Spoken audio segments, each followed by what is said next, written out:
This is the Dan Le Batard Show with the Stugatz Podcast.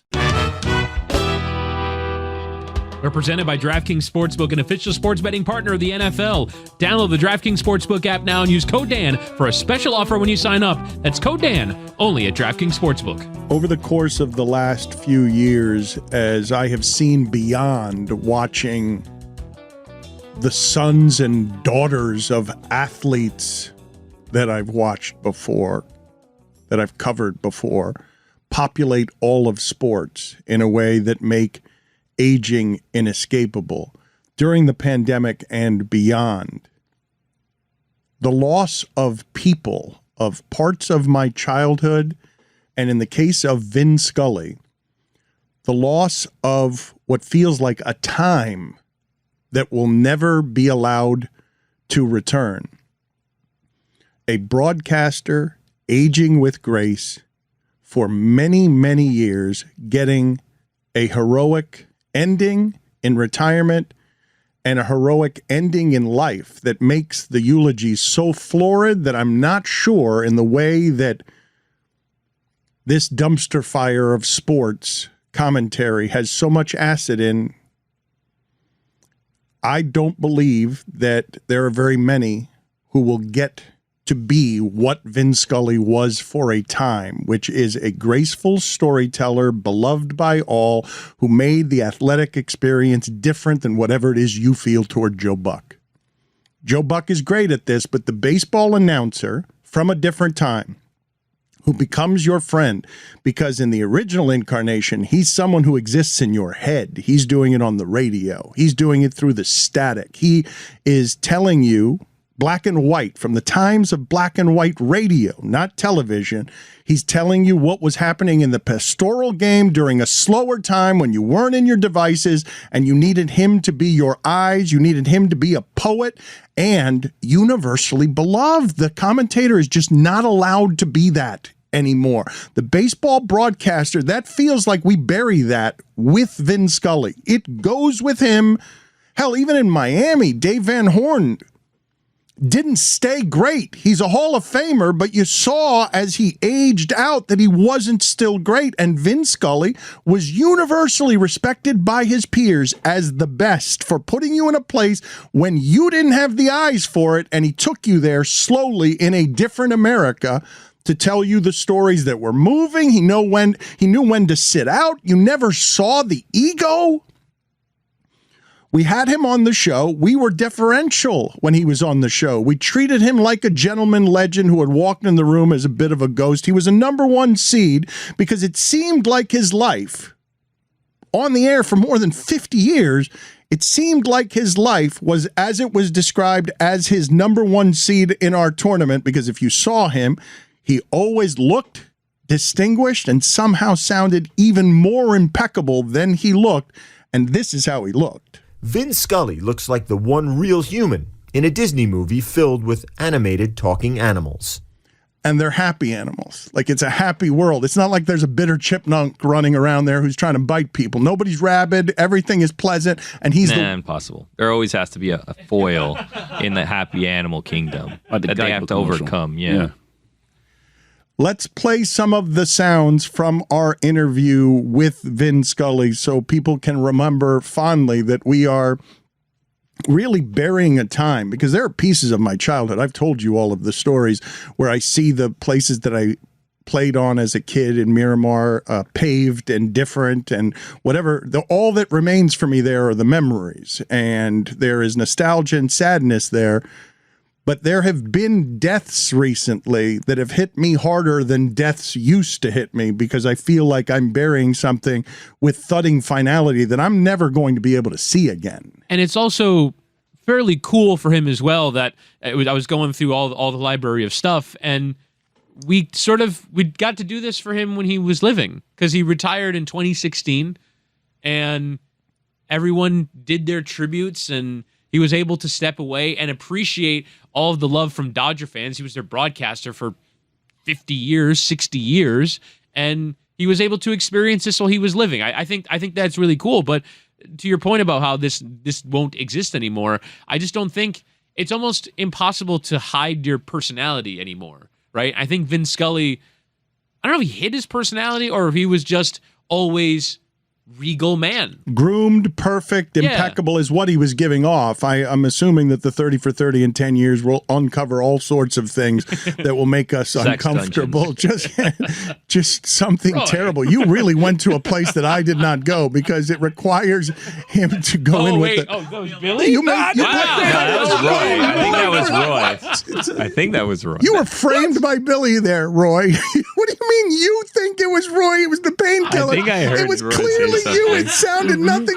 I've been hearing voices all day. You just had. Did you have Vin Scully walking into it in his suit? Roy? Let's play some more of the sound. I meant to start the show today with hot, shot, hit, foul, but we have a couple of sounds here from the Vin Scully folder that I'd like to remind people of in the name of love and honor and nostalgia. Back about my third year, about 1952, the Dodgers were playing Cincinnati, and Cincinnati had an outfielder named Lloyd Merriman. I'll never forget it. And Lloyd hit a ball foul, and my mind told me to say hot shot hit foul. No, and no, and it never came out that way. And everybody in the booth fell down, and I was absolutely mortified. And the reason I remember Lloyd Merriman, I started filling. He's a former Marine Air Corps pilot, saw combat in Korea. I did on and on. That really, that had to be, considering how young I was, that was about it. I don't know that I can give him a better compliment for grace and professionalism than to say, I don't know if he invented it, but it feels to me like he invented it. The idea of getting out of the way, being silent, and letting the sound speak because you've put down your ego. You know you're great at this. You don't hiccup a word. You go years and years and years broadcasting, and it's just all clean and slow and the right pace. And he knew when to get out of the way and just let the sound and the emotion of an arena or a ballpark speak to the audience. Two prime examples of this. One, it's the Hank Aaron home run that broke the Babe Ruth record, and the Kirk Gibson home run in the World Series. Very few broadcasters have that kind of reverence and respect for what it is that they're broadcasting and who it is that they are and what their role is around the framing of moments for history, because when you're in the presence of them, you need to nail those calls. Those are calls that come with pressure, and they are calls that echo through sports for many, many years, and he knew when and how to get out of the way. And instead of saying, Al Michaels, do you believe in miracles, just letting what surrounded him speak for him. And your instinct as a broadcaster there is very self-important. I have to nail this, right? Like, I have to come up with the line that people will remember. I have to say the thing that is memorable with whatever's just happened. And Vin never thought that was his role. His role was the moment will live in perpetuity, not me. He had like a very, I don't want to say self-deprecating, but almost like, this isn't about me. And again, you do not see that in sports broadcasting. I want to ask the audiences before we play him I think he's just doing a grocery list so that you can hear how soothing and tranquil his words are when, again, before television, you didn't really he had to be your eyes. But as Amazon goes to the Dude Perfect guys and creates all this ancillary second screen programming around football, when I say this time we bury it with Vin Scully, can you guys in your imagination tell me who it is going to make me wrong on that one? How it is that someone in the modern age can make me wrong on that one by being beloved broadcaster that gets it right for 60 years, right until the very end, and we bury him with grace. The eulogies are not complimentary because they have to be. It's because we don't have anything else. We don't have anything else but grace, gentlemen, and voice for generations. Never going to find that again. That's it. It's done. I think Doc Emmerich deserves a shout here. I know that he doesn't broadcast hockey anymore, but when he passes, like, I don't think people have a negative word to say about that guy. Constantly cheery for different reasons, right? It's not the grace of the broadcast, although he was great at the broadcast. It's just because he constantly brought what felt like a sunshine to what it is that he was watching, a joy of watching it, and not a whole lot of people are going to say very much that's negative about him either, but I do think he pales compare. I think everyone in the history of the industry pales in the shadow of the man that we just lost at 94. And the art of not talking, that's pretty good. But the art of storytelling, he is actually very, very good at. All wrapped around actually calling a baseball game, unlike Tom Brenneman. This is the other thing, right? Sports will not allow, that was unnecessary. Sports will not allow the time and space and modern society. Baseball moved at a pace that allowed him to weave a tapestry required that he weaved a tapestry around the game. We don't move at that speed anymore, but lest you know or lest you not know what it is that we lost today, just here's Vin Scully reading a grocery list to soothe you. We've got a dozen eggs, a quart of milk, a loaf of bread, a can of frozen orange juice, 6 small white onions, a green pepper, garlic powder, a package of American cheese, pickles, kosher that is, bananas, cornflakes, maple syrup, toothpaste, paper towels, toilet paper, 6 bars of soap, hot dogs, quarter pound of chopped meat, steak, lamb chops, package of spaghetti, 3 apples, bologna, cottage cheese, a pound of butter, 2 ears of corn, beer, ketchup, peanut butter, soy sauce, and a half a pound of coffee. That would cost like $6,000 at Publix right now. Whole Foods. 10,000 at Whole Foods. When he read it, it was like $17.80. It sounded from the static like it was the year 1780. We've got a dozen eggs, a quart of milk, a loaf of bread, a can of frozen orange juice, 6 small white onions, a green pepper, garlic powder, a package of American cheese, pickles, kosher that is, bananas, cornflakes, maple syrup, toothpaste, paper towels, toilet paper, 6 bars of soap, hot dogs, quarter pound of chopped meat, steak, lamb chops, package of spaghetti, 3 apples, bologna, cottage cheese, a pound of butter, 2 ears of corn, beer, ketchup, peanut butter, soy sauce, and a half a pound of coffee. I want to have echo because I don't want this day to be the end of what we get of Vin Scully. I want any time in an interview that we're talking to somebody and we think it's bullshit, I want to play Vin Scully saying just this word. Bologna. Bologna. Bologna. A can of orange juice. Frozen. Toilet paper. It all sounded so wonderful. Cornflakes.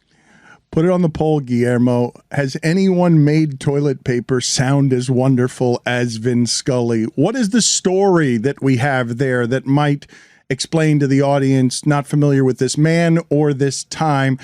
Jessica, we are always amused when you don't know what Yoo-hoo is or something from the past is ancient. Oh, Billy just learned that she doesn't know what Yoo-hoo is. You don't know what Yoo-hoo is? No, and they told me the other day, but I already forgot. What was it again? Chocolate water. You forgot what Yoo-hoo was? We told you and you forgot. It's delicious. It's what the Sims did when they were having sex, isn't it? Isn't that what you did on The Sims? The characters did Yoo-hoo, or was it woo-hoo? I can't recall. But it was a sex euphemism for sure. I loved playing The Sims, Dan. Oh, my God. Do you know anything about Vin Scully? Oh, yes. Vin Scully, I do.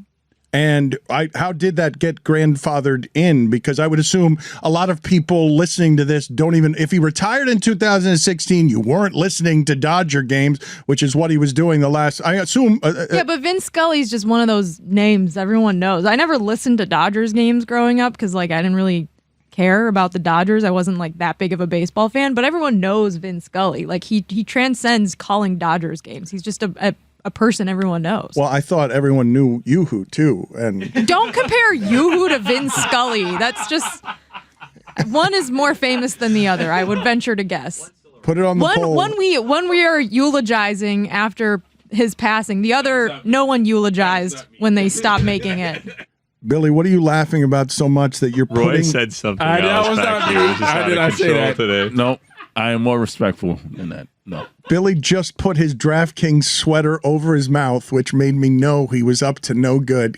No one benefited more from the mask the last 2 years than Billy, because I can never tell when it was that he was lighting the fuse back there. But let's hear a story in Vin Scully's words, and any story. What do you have back there, Whittingham? You know, Bumgarner tells a story which, in a sense, reminds you of what it takes to be a big league ball player. 2 years ago in spring training, and he and his wife were roping cattle, which is what they do. 1-1 pitch, sinker low, ball 2-1, and they were startled by a large snake, and Madison thought it was a rattlesnake, so he grabbed an axe and he hacked the snake to pieces. But there's something more to the story. 2-1 pitch, low, ball 3-1. When his wife Allie and an expert field dresser examined what was left of the snake, she found 2 baby jackrabbits inside pieces of the snake and extracted them. 3-1 pitch to Turner, way inside, ball 4. And after she extracted them, a short while later, the Bumgarners noticed that one of the rabbits had moved slightly. It was alive.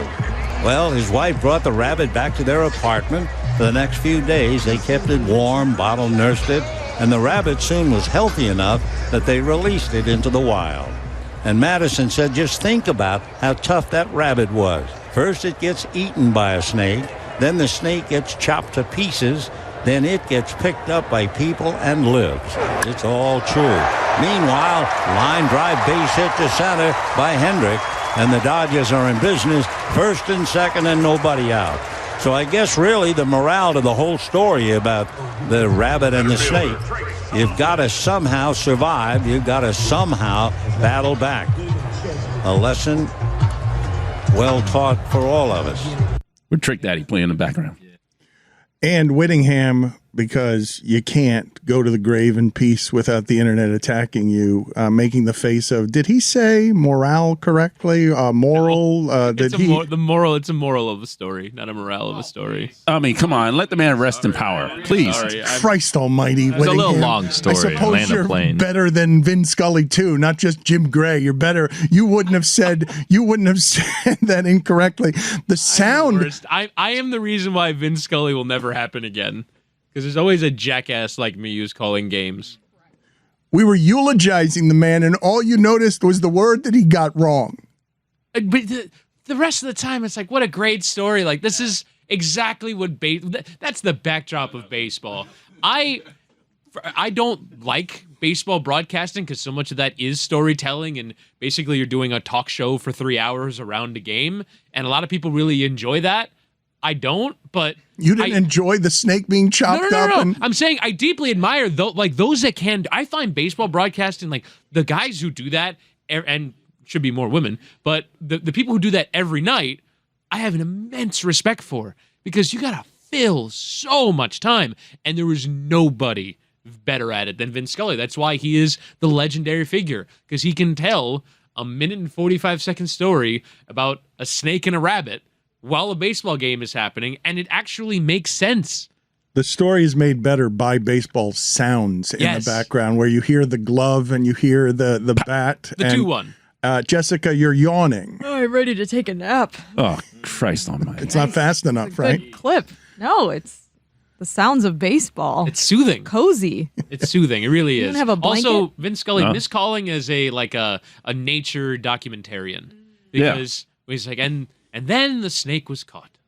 Like, it sounds, exactly. He's like American David Attenborough. I think he might actually be, even though the thing he narrated was baseball. There's a serenity about it that's so beautiful to listen to. I believe that right now what you should do is play it again with just one minor alteration, so that we can get the punctuation on his life, on his career, on this segment just right. You know, Bumgarner tells a story which, in a sense, reminds you of what it takes to be a big league ball player. 2 years ago in spring training, and he and his wife were roping cattle, which is what they do. 1-1 pitch, sinker low, ball 2-1. And they were startled by a large snake. And Madison thought it was a rattlesnake, so he grabbed an axe and he hacked the snake to pieces. But there's something more to the story. 2-1 pitch, low, ball 3-1. When his wife Allie and an expert field dresser examined what was left of the snake, she found 2 baby jackrabbits inside pieces of the snake and extracted them. 3-1 pitch to Turner, way inside, ball 4. And after she extracted them, a short while later, the Bumgarners noticed that one of the rabbits had moved slightly. It was alive. Well, his wife brought the rabbit back to their apartment. For the next few days, they kept it warm, bottle nursed it, and the rabbit soon was healthy enough that they released it into the wild. And Madison said, just think about how tough that rabbit was. First it gets eaten by a snake, then the snake gets chopped to pieces, then it gets picked up by people and lives. It's all true. Meanwhile, line drive base hit to center by Hendrick, and the Dodgers are in business, first and second and nobody out. So I guess really the moral of the whole story about the rabbit and the snake, you've got to somehow survive. You've got to somehow battle back. A lesson well taught for all of us. You ruined it. And Billy also ruined it. I wasn't even laughing at the way that you ruined it. I was laughing at the way Billy ruined it in my ear. Go ahead and tell the audience what you whispered to me, Billy. Well, I mean, we all know that rabbit was eaten by another snake, like shortly thereafter, right? God. You spit at me. That rabbit was 100% eaten by another snake the next day. And I thought the funniest part of that was the sequential. He hacked the snake to pieces, the 2-1. This is bad baseball. Baseball is the 2-1. It's always there for you. It helped him. It was a cheat code on his stories. The ability to hear the catcher's mitt pop and him segue between. That's what happened to Brenneman. Roy brought up Brenneman. Brenneman, the reason that was so funny is because he had to genuflect and call the game. He had to stop what he was doing, which was the end of his career. What are you making faces about, Jessica? You didn't have to? He didn't have to. That was why it was funny. Was but for a baseball broadcaster, it's like the rubber hammer hitting your knee. You must. Ugh. It's instinctual. You hear that sound. It's like, wait, what happened? Oh, it swung on and hit foul. Play the Brenneman sound so that we... Oh, Roy ruined it already, and so did Billy, and so did you. You all ruined it. We can't have nice things. We can't have good things. Roy, in the middle of the Vin Scully eulogy, you volunteered the Brenneman scandal. How dare you? And he screamed sex dungeon also. I did not. That was not me. Castellanos to lead things off. Jim Day's going to be taking us the rest of the way through this game as Holland takes over on the mound. I made a comment earlier tonight that I guess went out over the air that I am deeply ashamed of. If I have hurt anyone out there, I can't tell you how much I say from the bottom of my heart. I'm so very, very sorry. I pride myself and think of myself as a man of faith. As there's a drive in a deep left field by Castellanos, it will be a home run. And so that'll make it a 4-0 ball game. Sugats here for my friends over at Simply Safe. Around here, we talk a lot about the importance of good defense on the field or court. But what about defending your own home turf? Pretty important, huh? We believe home should be the safest place on earth for every family, which is why I use and recommend Simply Safe Home Security. Simply Safe is advanced whole home security that puts you, your home, and your family's safety first. Here's why I love it. Easy to install. If I can do it, anyone can do it. And I love to be able to keep an eye on my driveway to see what packages are coming up. Keep an eye, see when the kids get home, when I'm away. I love Simply Safe. It is amazing. Simply Safe offers comprehensive protection, not only against intruders and burglary, but against expensive home hazards from flooding to fires with 24/7 professional monitoring. Simply Safe's agents take action the moment a threat is detected. You can customize the perfect system system for your home in just a few minutes at simplysafe.com/DLB. Go today and claim a free indoor security camera plus 20% off with interactive monitoring. Again, that's simplysafe.com/DLB. Dan Le Batard. Kensley Jansen. I got to be careful here. What did I just do there? Let me start again. Stugats. He's their closer. Comes in, ninth inning, closes the game out. His name is Kenley Jansen. He has blamed his recent... This is the Dan Le Batard Show with the Stugats. I hit a low point last night in my search for a new TV show to watch. I finished Better Call Saul rewatch. I finished basically every show. And I was just kind of scrolling through Hulu. I mean, I have seen almost every show. It can't be true. I mean, I can't find one show to finish. You've seen all of them? So like, much. They're like HBO Max has dozens and dozens of shows. You watch The Great? Yeah, all of it. You watch The Old Man?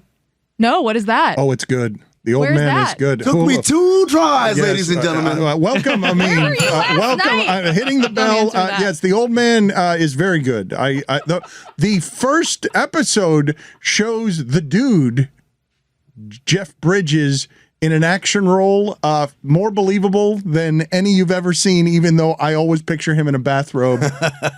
And I can't believe that 72-year-old Jeff Bridges pulled off action. He's 72? Where does the time go? Well, I didn't know about The Old Man, so I turned on Storage Wars. Oh, wow. That's a good one. And it was kind of weird because apparently they open the storage locker and then everyone gets to see it, but you can't touch anything. You can't go inside.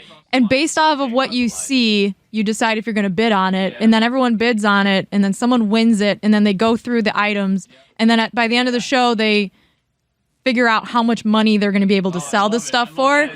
And so one of the guys in the episode I was watching found a prosthetic leg. Was it Barry? I'm not Dave? sure.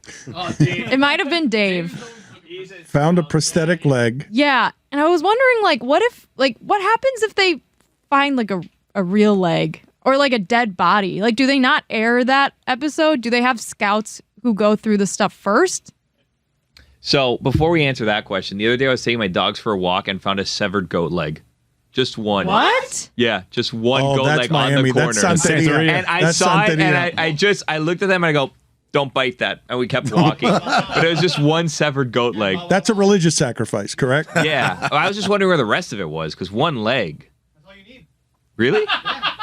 Oh. It's alarming to find a single goat leg in the street. Put it on the But it poll at wasn't. Le Batard Show, but not in Miami. Yeah, I just kind of was like, business as usual. And it was the good part was it didn't smell yet. So you just kept walking because I didn't know. Yeah, it was relatively new. Fresh.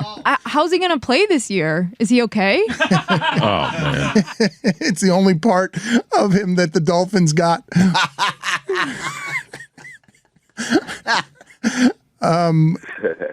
What's the answer to her question?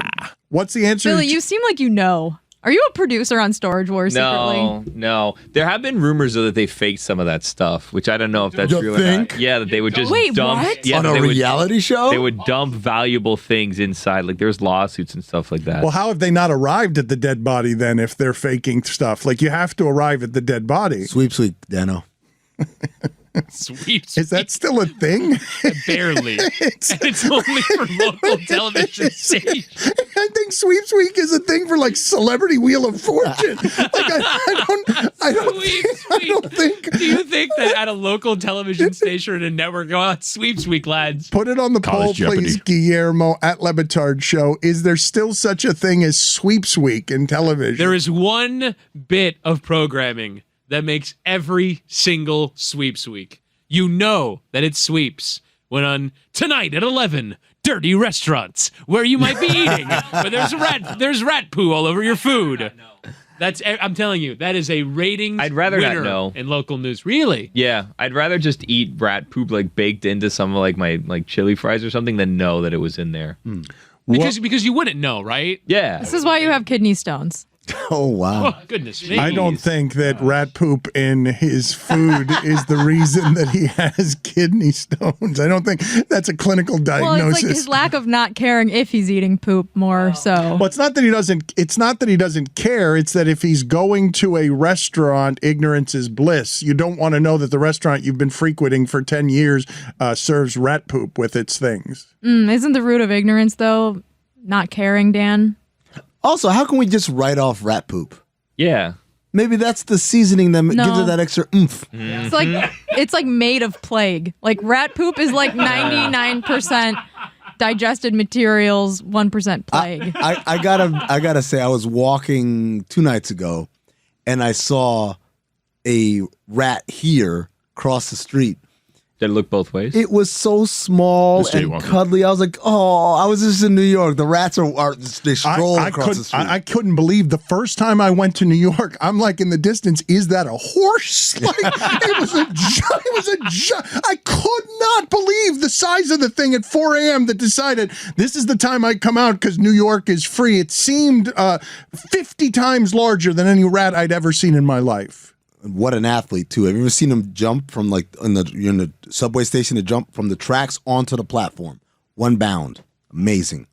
We know now for a fact that Pizza Rat was a hoax, right?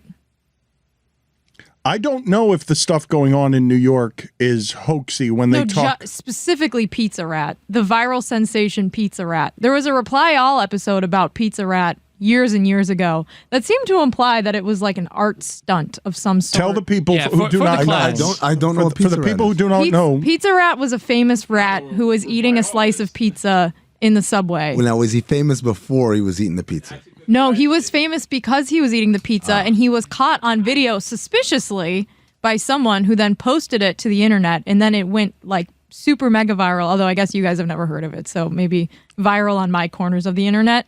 And then Pizza Rat became a sensation. He was just dragging a large slice of pizza around the subway, and people said, oh my God, look at this rat with a giant slice of pizza. It was very human-like, which is why it became famous, I think, this rat and this piece of pizza. Well, and because we were surprised that a rat has the strength to move a giant slice of New York pizza.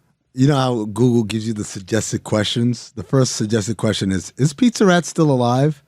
And the answer is an Eater.com article from 2016 says, Pizza Rat is dead. Long live Pizza Possum. Pizza Possum.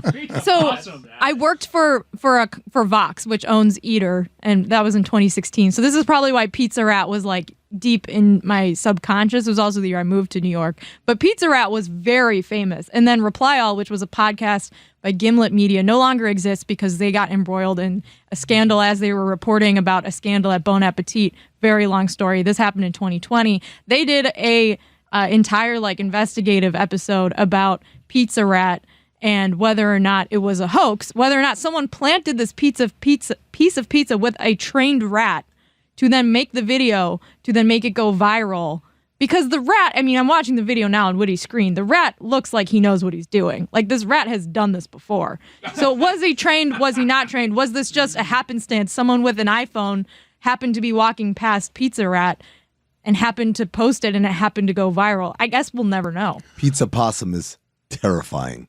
Pizza Rat's not? No. Pizza Possum is huge, and it's got hands, and it's holding the pizza, and it's eating the pizza. Pizza Rat was just flipping it over and over.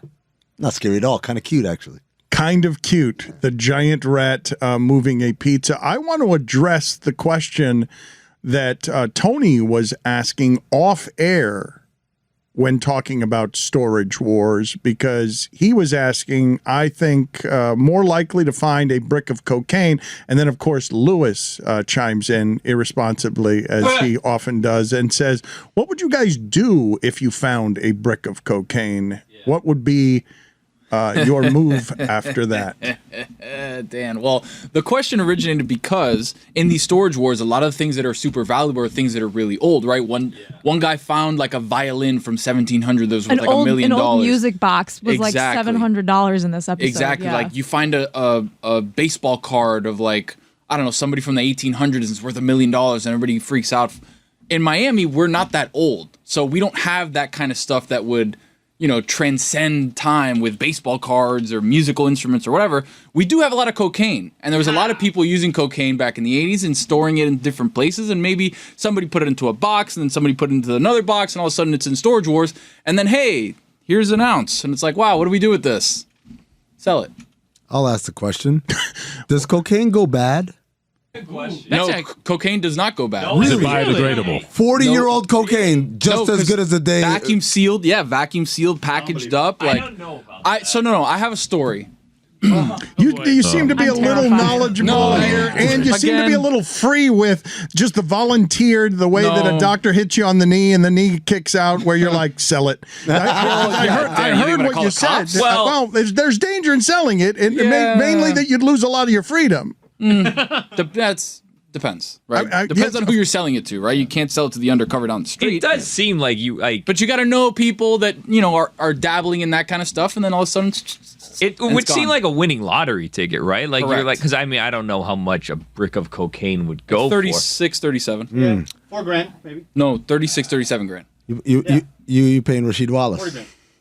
Some people are paying Dwayne Wade. Exactly. But can you get a finder's fee at least? Like if you tell the cops, like, hey, I found this, like, can I get a finder's fee for doing the right thing?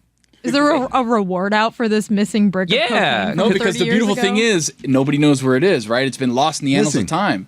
All of a sudden, you pick it up, and they call it Disneyland. It's so good because from the 80s. That's what I heard. That's what they told me.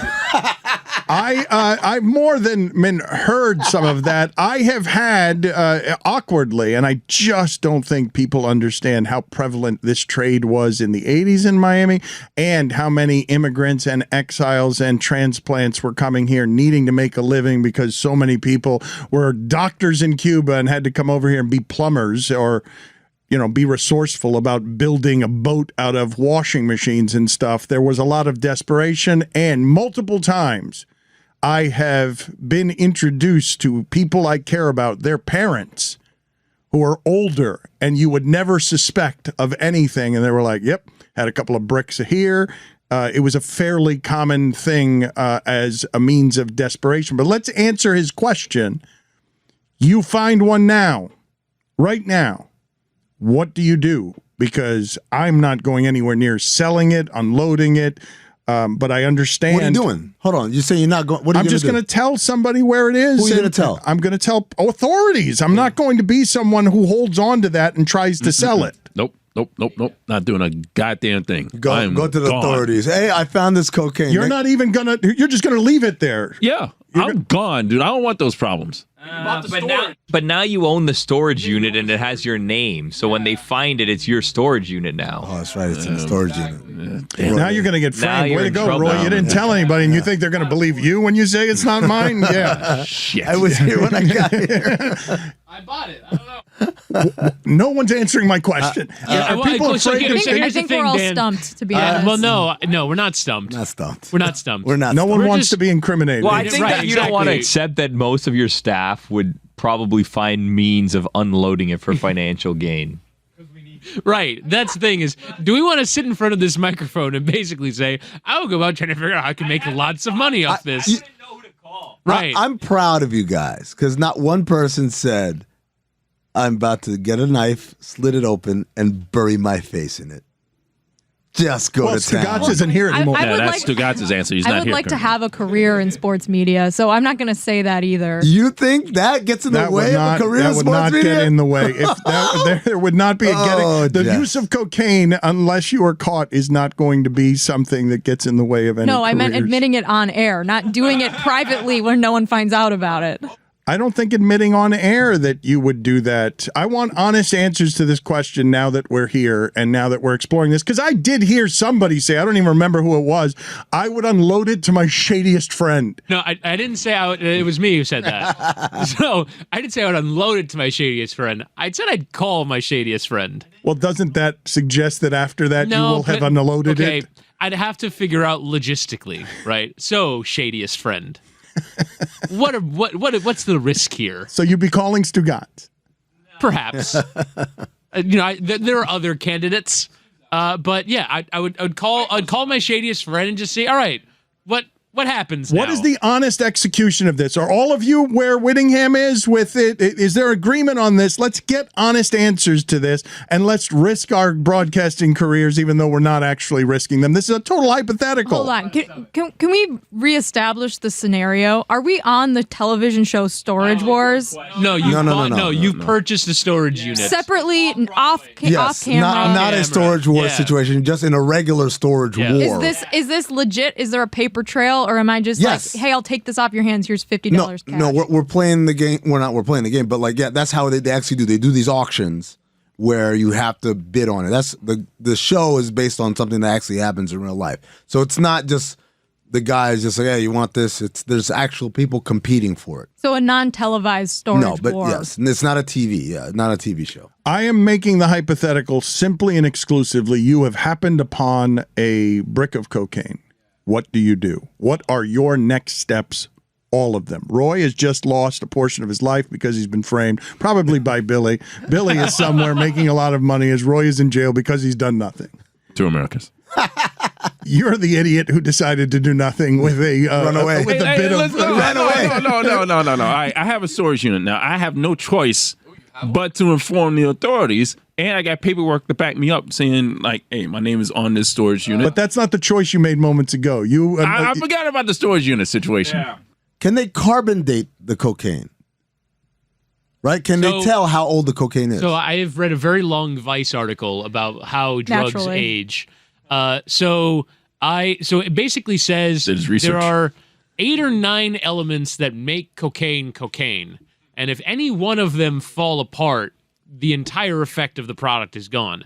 So if it has encountered any air, any light, any water, it's done for.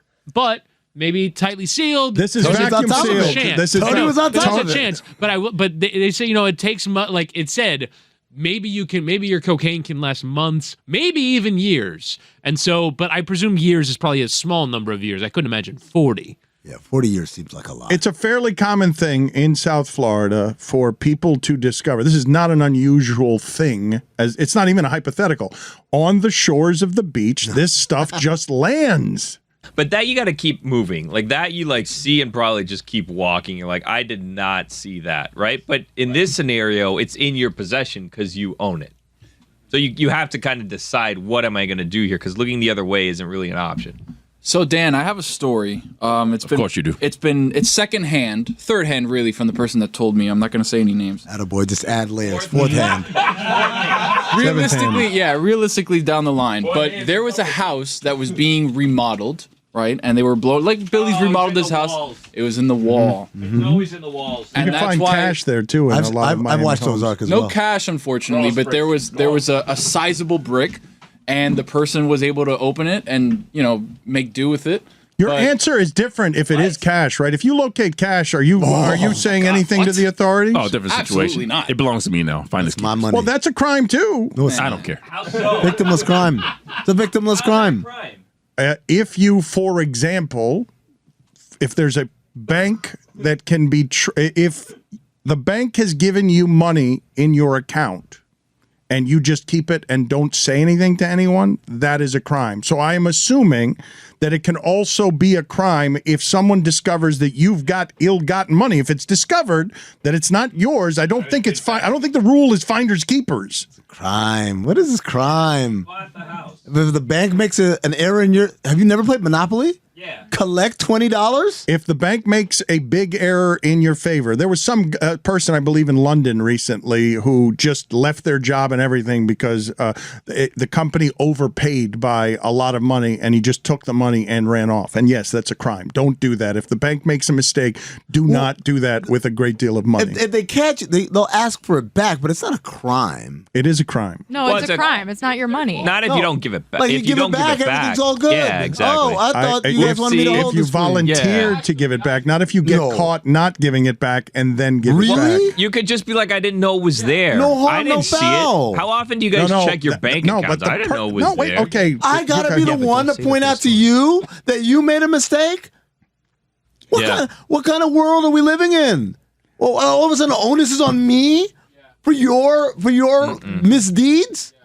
So if you buy a house, okay, so where's the line? Yes is the answer to your question. Where's the line? If I buy a house, right, and in said house there's a safe that's full of cash, that seems like it's fine. But if it's hidden in the walls, then it's not okay? Why? Please put on the poll these hypotheticals to the audience at Le Batard Show. You found a brick of cocaine. What do you do with it? And then the answers are nothing, alert the authorities, call your shadiest friend. Dan, do you have shady friends? Not Stugats. Do you have shady friends? The shady friends that were like the real shady I friends. don't know how to answer this question if you put me in a position where I actually have to sell the cocaine. I don't know that I have the person involved that can execute that for me in my life in a way that would have an expertise that I myself don't have. I don't know. The reason I'm asking you guys next steps is because I want practically next steps. You have found it. Now what? Like, I want answers to what you're doing. Jessica, what are you honestly doing? You have Dan, found a did you brick find a brick of cocaine in a storage unit? Yeah, is this Sounds like you're experience? asking us what to do here. Yeah. because I don't know what to do. And I'm asking I'm this panicking. cocaine. Okay. I'm panicking. I'm calling a friend and I'm saying, what do I do? And asking them that Calling question. a friend? Yes. Wow. Shadiest Not friend doing or it in just normal person. friend? Rookie Well, my moves over phone's here. not tapped. That's what you think. Not All our yet. phones are tapped. Look, all our devices are listening. As of today, this conversation being out, every one of our phones is now tapped. Yeah, we've now been The flagged. DEA is on Yeah, top of our we're asses. flagged. Absolutely. Really? By the way, a man in Georgia was sentenced for spending part of a $31,000 check that was mistakenly deposited into his account. Stephen Fields, 18, was sentenced to 8 to 10 years of probation and is ordered to pay restitution to a 70-year-old victim of the same name who lives in the same small town. Well, wait a minute. That was a check, right? You're talking about was. cash money, right? I am trying to establish a paper trail. You guys are saying there is no paper trail. I will not get caught. And yet I just watched an entire documentary, something island, of a guy who was just trying to sell found cocaine, and it ended up destroying his life and ending with a lack of freedom because I don't know the answers to the questions you're asking me. I don't know how it can be proven that the money in your wall was ill-gotten, but if it can be proven, I don't think the wisest move is to just never think about it again and spend it. I agree with that, Dan. It was Cocaine Island, Dan. It's a very good documentary. That guy obviously didn't know what he was doing. That's the only problem.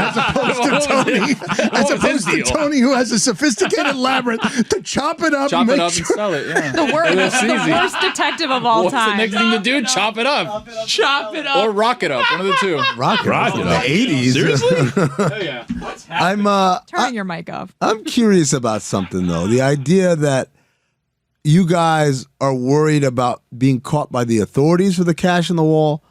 I'm worried about the person who put the cash in the wall. That's what I'm way more worried about. Coming back to the house. I'm going to jail. I don't care about that. I care about the guys that, well, I left it here, and then they see it got remodeled. And, like Blue Streak? Was the movie Blue Streak? Oh, that's a great Martin? movie with Yeah. the big diamond. Yeah, they hide the diamond in the police. airbed. And then it turns out it's a police station when he gets out of jail. Is it Gerard Butler in some sort of lighthouse movie where he and two other guys find something like that, and then all of a sudden people start arriving on their shores looking for it? Ooh, I remember. I gotta look The that up. Vanishing? Yes, that's what it's So what do you called. do? Sell the house? Like if you find a bunch of stuff in it? What do I do? Yeah. No, I mean, I'd take the money and run. I have to sell the house. Oh, you mean sell the house afterward? Yeah. Yeah, immediately, yes. So you Immediately. take all the money out and then you just flip the house. Yep. Maybe I'll invest the money in the house. Make the money work. There's still a paper trail of you selling the house, though.